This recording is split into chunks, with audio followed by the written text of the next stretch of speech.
পাশে মানুষের সাথে আমরা আছি এই বাংলাতে। আপনারা দেখছেন সংবাদ শিরোনাম। দেখলেন তো অনেক কিছু। এবার আমাকে অনেকে জিজ্ঞেস করে, এখানে সংবাদ মাধ্যমের বন্ধুরা আছে, আমাকে সবাই মেসেজ করে জিজ্ঞেস করছে কটা আসন পাবেন, কটা সিট হবে। আমি বলেছিলাম ঠিক ভোটের সময় বলে দেবো, আজকে বলছি। মিলিয়ে নেবেন। ক দফায় ভোট হয়েছে? ষষ্ঠ দফার ভোট হয়েছে, আর 6 দফায় ভোট হয়ে গেছে। আমি বলেছিলাম 2019-এ তৃণমূলের যা সংখ্যা ছিল, আসন সংখ্যা ছিল, একটা হলেও বাড়বে, মানে 22 ছিল। খুব খারাপ হলে পৃথিবীর রসাতলে গেলে 23 হবে। তার মানে তো তাই। এখনো পর্যন্ত 9টা আসনে ভোটদান বাকি আছে। সপ্তম দফায় ভোট হয়নি। 33টা আসনে ভোট হয়েছে। 33টার মধ্যে তৃণমূল 23 পার করে দিয়েছে। আমি আপনাকে বলছি, আমার নাম দিয়ে আপনারা চ্যালেঞ্জ করছি, খবরের কাগজে লিখলে লিখুন, সংবাদ মাধ্যমে দেখালে দেখান, 4 তারিখ ভোট বাক্স খুলবে, মিলিয়ে নেবেন। নমস্কার, আমি অনিশা, আর আপনারা দেখছেন সংবাদ শিরোনাম। বাংলায় বইছে সবুজ ঝড়।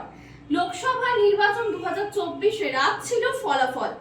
2024-এ বাংলায় যেখানে হাড্ডাহাড্ডি লড়াই চলছিল, কিন্তু ফলাফল কিছু হলো অন্যরকম। তবে আগে শাসক দলের সর্বভারতীয় সাধারণ সম্পাদক অভিষেক বন্দ্যোপাধ্যায় বলেছিলেন 42টি আসনের মধ্যে 30-এর বেশি আসন তারা পাবে। আর সেই ছবি আমাদের সামনে, তাতে প্রায় তৃণমূল কংগ্রেস 30 ছুঁই। আবার অন্যদিকে অভিষেক নিজেই স্বয়ং 4 লক্ষ ব্যবধানের লক্ষ্যমাত্রা থাকলেও মানুষের আশ্বাস বিশ্বাসের ঢল তার ফলাফলে। প্রায় 7 লক্ষেরও বেশি ভোটে জয়ী হয়েছেন তিনি।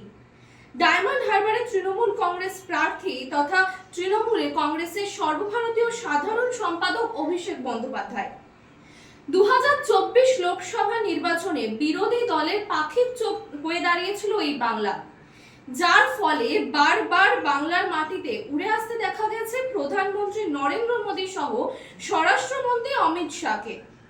ইস বার 400 পার স্লোগানই ছিল তাদের মন্ত্র। আবার বাংলায় 30টার বেশি আসন পাবে, এমনটাই জানিয়েছিলেন তারা।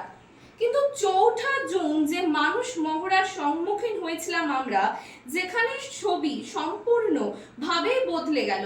কিন্তু 4 জুন মানুষের যে মহা রায়ের সম্মুখীন হলাম আমরা, যেখানে ছবি সম্পূর্ণভাবে বদলে গেল। দেখা যাচ্ছে আবারও মানুষ ভরসা রাখলো মা মাটি মানুষের ওপর, মুখ্যমন্ত্রী মমতা বন্দ্যোপাধ্যায়ের ওপর এবং অভিষেক বন্দ্যোপাধ্যায়ের ওপর।